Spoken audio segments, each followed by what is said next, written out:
Je ne sais pas si vous vous souvenez, mais à la fin du confinement, je vous avais laissé dans une espèce de frustration littéraire, hein. J'avais plus grand chose à lire en termes de romans en tout cas, qui me faisait vraiment envie à ce moment-là. Et du coup, quand on a été déconfiné, et ben je me suis fait plaisir. Tous ces livres, je les ai achetés avant que le monde ne parte en couille, hein. Il s'est passé tellement de trucs depuis ce 11 mai où on a pu ressortir. Aux États-Unis comme en France, donc malheureusement ces livres ne sont pas du tout axés sur l'actualité du moment et sur le mouvement qui a lieu depuis plusieurs semaines maintenant, Black Lives Matter.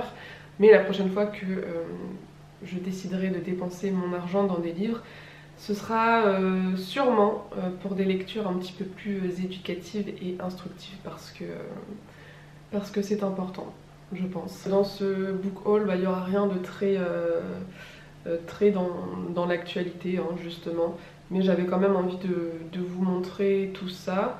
Il y a beaucoup de choses, hein. Je suis en train de regarder les deux piles parce que j'en ai fait deux et c'est assez scandaleux. Je me rassure un peu en me disant que mon anniversaire a eu lieu pendant le confinement, donc il fallait bien que je me fasse quelques cadeaux.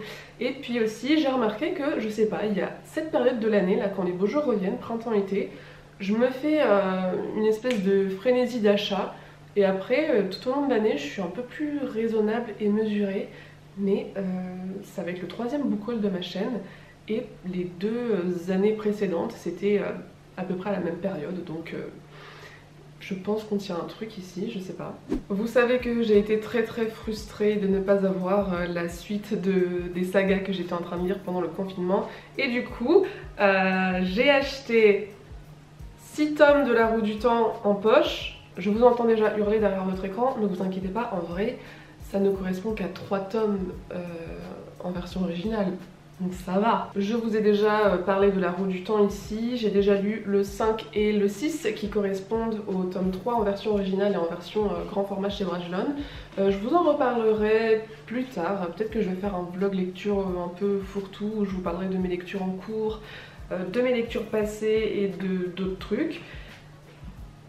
J'adore toujours autant cette saga, mais ce tome en particulier, ce tome 3, souffre de quelques petits soucis pour moi et je les aborderai un petit peu plus tard. Sinon j'ai pris tout simplement ceux qui sont déjà parus en poche, donc là on a le 7 et le 8. Je suis en train de lire le 7, j'arrive très lentement à la moitié, c'est long à démarrer La Roue du Temps à chaque fois. Donc j'essaie d'avancer mais j'avoue que je peine un peu là pour le début de ce tome 7. Et puis ensuite le tome 9 et 10, donc qui correspondent au tome 5 en version originale et en grand format. Et puis en août il y aura le 11 et le 12 qui vont sortir, donc voilà, je suis prête pour un reconfinement potentiel. Je vous propose qu'on alterne un petit peu entre roman et graphique et je vous montre Baptism, le tome 1 de Kazuo Umezu. Kazuo Umezu, il me semble que c'est un auteur qui a beaucoup écrit, surtout dans les années 70, enfin un mangaka. Et ici, Baptism, c'est une histoire d'horreur qui parle d'une femme qui voit sa beauté décliner suite à l'apparition de rides et d'une horrible tache sur son visage. Oui, c'est la vie, madame, hein. Mais apparemment elle va très mal le vivre. J'adore le style et les dessins de Kazuo Umezu. D'ailleurs ce format est trop mignon, j'avoue j'étais un peu choquée quand je l'ai vu, je m'attendais à ce qu'il soit plus grand. Mais j'aime beaucoup ses dessins, je pense que l'histoire va être plutôt intéressante. Et c'est un maître de l'horreur dans le manga, donc j'avais très envie de tenter. Un achat totalement logique à la sortie de ce confinement, Les Aventuriers de la Mer, la première intégrale de Robin Hobb. J'ai fini L'Assassin Royal, la première époque, avec vous dans mon dernier vlog. J'ai adoré ce début de très grosse saga et du coup je vais me lancer dans Les Aventuriers de la Mer. Ce sera peut-être pas pour tout de suite parce que du coup je lis d'autres trucs en même temps dont je vais vous parler, mais j'ai vraiment hâte de retrouver cet univers génial, de retrouver la magnifique plume de Robin Hobb et je suis très contente d'avoir cette suite de saga. Je me sens rassurée, vous savez, j'ai vraiment eu ce manque là pendant le confinement et du coup je me sens, je sais pas, plus sereine. À cause de quelques booktubeurs et booktubeuses que j'aime beaucoup par ici, j'ai acheté les 2 premiers volumes de Crossolik de Clamp. À cause de qui? À cause de Sita, à cause de Cornelius, il y a Maël, l'ange sauvage aussi, qui adore cette saga il me semble. Bref, ils n'en disent que du bien, les dessins et les couvertures d'ailleurs sont magnifiques. J'ai hyper envie de découvrir cette série de manga qui est, il me semble, la préférée de Cornelius. Ou alors c'est Last Man, je ne sais plus. Apparemment c'est une histoire assez onirique qui raconte l'histoire d'un lycéen qui peut voir les esprits. Et j'ai l'impression que lui il voit ça plutôt comme une malédiction et il va aller voir une magicienne qui peut l'aider. Mais pour ça j'ai l'impression qu'il va devoir faire des choses pour elle et je sais pas trop où ça va le mener. Ça a l'air hyper mystérieux, hyper ésotérique et je pense que ça va beaucoup me plaire. Je suis désolée si la luminosité change mais de toute façon j'espère que vous serez indulgents avec moi parce que je crois qu'il fait un temps de merde partout en France. Je sens que cette vidéo va être un calvaire à monter. Bon, j'espère que vous n'êtes pas trop aveuglés. En plus, en vrai, je suis méga bronzée et là, j'ai l'air blanche, quoi. Bref, on change un petit peu de registre avec le banquet de Platon que j'ai acheté. Je sais plus pourquoi, je l'ai vu passer quelque part. Je sais pas si j'ai lu un article ou si je l'ai vu dans une série et que des gens en parlaient, je ne sais plus du tout. Mais ça m'a donné vachement envie de le lire. C'est un très très court essai philosophique qui fait 75 pages, donc je me dis que même si je ne comprends pas tout, parce que j'ai pas gardé des très bons souvenirs de mes cours de philo de terminale, d'ailleurs j'ai eu 6 au bac en philo, sachant que j'étais en L et que ça comptait pour coef 9 à l'époque, je sais plus du tout comment ça marche aujourd'hui. Enfin bref, je me dis que voilà, même si je comprends pas grand chose, ça devrait quand même pas être très compliqué, c'est un sujet qui est assez universel et puis c'est très court donc j'espère que ça va aller. Mais en gros voilà, on est au banquet d'Agathon et les convives doivent prononcer un éloge d'Eros. Donc 7 interlocuteurs exposent leur vision de l'amour. Je me suis dit que ça pouvait être très intéressant, je ne sais pas, on dirait que je deviens un petit peu fleur bleue ces derniers temps. Mais voilà, ce sera instructif. Je continue dans une de mes séries manga chouchou avec Le Tigre des Neiges. J'ai acheté le tome 4 et 5 parce que Cornelius m'avait offert le 3 et ça y est, je l'ai lu il y a quelques semaines, c'était pendant le confinement il me semble. J'adore toujours autant ce manga historique, j'en ai déjà parlé, je vous mettrai des liens dans les petits i ou en bas, je ne sais pas. Dessin magnifique, histoire hyper intéressante avec un petit twist féministe et tout ce que j'aime. J'ai enfin acheté le 2e tome de Fils des Brumes que j'ai lu au début de ma chaîne, donc il y a 2 ans maintenant. C'est fou de se dire ça. Le premier tome de Fils des Brumes avait d'ailleurs fait l'objet du tout premier update lecture de cette chaîne, il me semble, avec Rebecca de Daphné du Maurier. J'avais bien aimé, mais sans grand plus. Voilà, j'avais déjà découvert les archives de Rochard. Et je vais arrêter de vous saouler avec cette saga, mais même si ça sert à rien de comparer parce que c'est pas la même histoire, parce que les archives de Rochard ont été écrites bien après, et j'avais pas pu m'empêcher de faire un peu la comparaison en termes de qualité quoi, et j'avais trouvé ça beaucoup moins bien, Fils des Brumes, mais je m'étais dit que j'allais quand même lire la suite parce que j'avais quand même trouvé ça cool. Et puis Cornelius a lu le tome 1 il y a pas très longtemps. Et je me suis dit que j'allais me greffer. Alors lui il fait une lecture commune avec ses amis et du coup je me suis dit je vais profiter du fait qu'il va bientôt le lire pour le lire moi aussi en même temps parce que sinon je sais pas quand je vais m'y mettre et j'aime pas laisser traîner trop longtemps les suites de saga. J'ai tout oublié. Honnêtement c'est très intéressé de ma part aussi parce que je me dis s'il y a des trucs que je comprends pas, lui tout est frais dans sa mémoire parce qu'il l'a lu, il l'a terminé je sais pas il y a 2-3 semaines, je vais pouvoir lui poser plein de questions.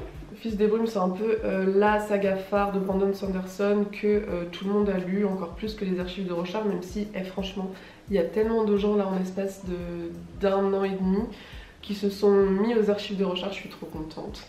Mais sinon celle-ci c'est quand même encore sa plus connue et ça parle de quoi déjà? Ça parle d'une troupe de rebelles qui veulent renverser le pouvoir qui est en place et voilà, je ne vous en dis pas plus. J'ai quand même bien hâte de savoir où ça va aller et puis de voir si ça a évolué de façon un petit peu plus complexe parce que ce que j'avais reproché au premier tome c'est que il était un petit peu trop linéaire à mon goût, un petit peu trop manichéen, on sentait On sent que ça date d'il y a 15 ans et que le mec a évolué depuis quoi, tout simplement. Et tant mieux. Tant mieux, franchement, c'est hyper agréable de voir ça chez un auteur. Je me suis acheté le deuxième tome d'une BD dont je ne vous ai encore jamais parlé. Ça s'appelle Le Chant des Runes.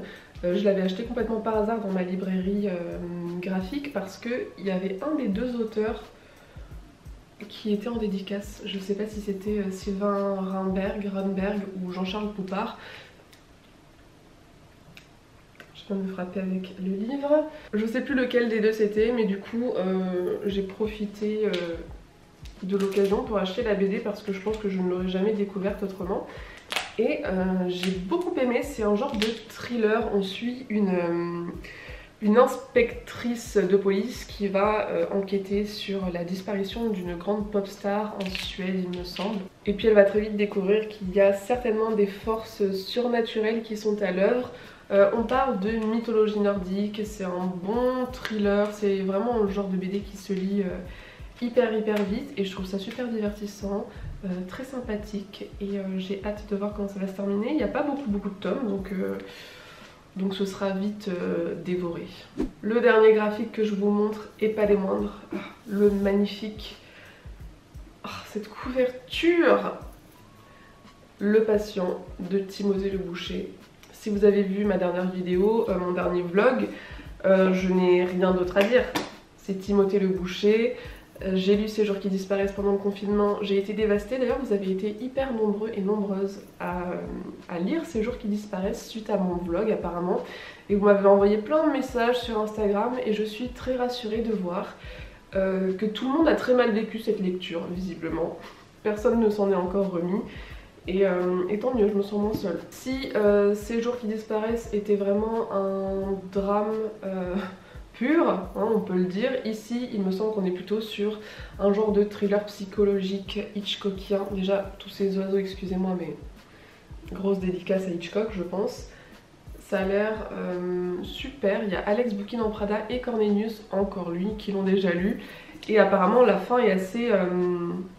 J'allais ouvrir le livre à la fin, je suis trop ouf. Apparemment la fin les a laissés vraiment sur le cul. De ce que j'ai compris, ils ne savaient pas trop quoi en penser. Du coup j'ai vraiment hâte de la lire, c'est beaucoup plus épais que Ces jours qui disparaissent. Oh là là, je vous jure, je le feuillette là et les dessins sont toujours aussi beaux. Je pense que ça va être génial et j'ai vraiment hâte de découvrir ce roman graphique. Je termine avec une parution toute récente puisqu'à l'heure où je tourne cette vidéo, il me semble que le livre est sorti hier à peine. Écoutez, j'ai fait un truc que je n'avais encore jamais fait dans mon aventure de booktubeuse. J'ai repéré ce livre qui me faisait hyper envie et je l'ai demandé à la maison d'édition qui a très gentiment accepté. Il s'agit du livre de M de Peng Shepherd chez Albin Michel Imaginaire. Et merci beaucoup à eux parce que c'est très gentil d'avoir accepté de me l'envoyer gratuitement. Je l'ai vu passer à sa sortie en VO, donc c'est en 2018 il me semble, sur la chaîne d'une booktubeuse américaine que j'adore, qui ne fait plus de vidéos depuis un moment, mais j'espère qu'elle va reprendre un jour parce que j'adorais vraiment ce qu'elle faisait. Et cette nana c'est Emily de la chaîne Possibly Literate. Je sais pas si vous connaissez, je vous mettrai sa chaîne en description.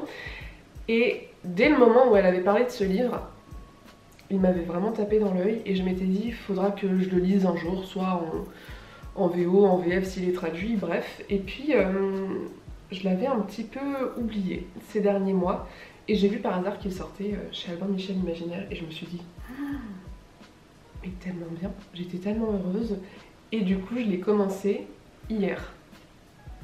Je me suis bouffé 206 pages en l'espace d'une après-midi. Alors je le lis en lecture commune avec Cornelius et du coup on s'était fixé un objectif de 200 pages pour la première semaine. Au début on s'était dit putain 200 pages c'est quand même pas rien, on lit pas hyper vite, on a des vies bien occupées. Et en fait, eh bien écoutez, j'ai dû me freiner un petit peu hier soir pour m'arrêter parce que c'est génial. Si vous avez été en bad pendant le Covid et le confinement, c'est peut-être pas le truc à lire en ce moment parce que ça fait quelques petits parallèles hein, avec notre vie actuelle. On est dans un roman post-apocalyptique. Il y a eu cette pandémie qui fait que les gens perdent leur ombre. Tous les gens qui sont victimes de ce phénomène vont commencer à perdre la mémoire, mais sur absolument tout. Tu commences par oublier ton prénom, puis tu oublies où tu habites, et ensuite tu peux carrément oublier comment on fait pour respirer. Et du coup tu meurs. Bref, donc cette horrible maladie frappe d'abord en Inde et puis se propage partout, partout, partout, partout dans le monde jusqu'à ce qu'on en arrive à ce stade post-apocalyptique où il n'y a plus que quelques survivants. Et on va suivre un couple et d'autres personnages aussi, mais je ne vous en dis pas trop.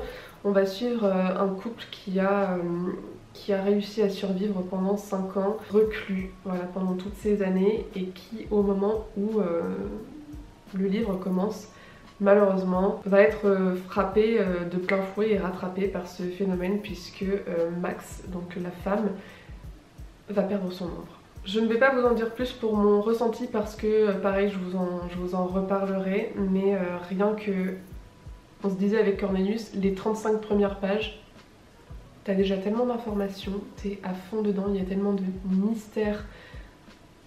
C'est hyper bien écrit, je trouve, il y a beaucoup de métaphores, c'est très beau, c'est très poignant dès le début, c'est vraiment un cocktail d'émotions.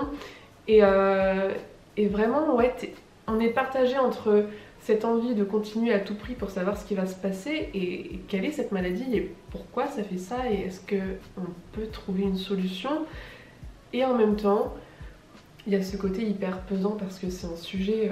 Non mais bonjour l'angoisse quoi. J'ai l'impression d'avoir été en apnée hier après-midi pendant tout le temps que je lisais ce bouquin et ouais, d'avoir retenu mon souffle quoi pendant des heures et des heures. Et j'ai trop hâte de savoir ce qui va se passer. Et pour l'instant je suis conquise et je suis trop contente de cette découverte.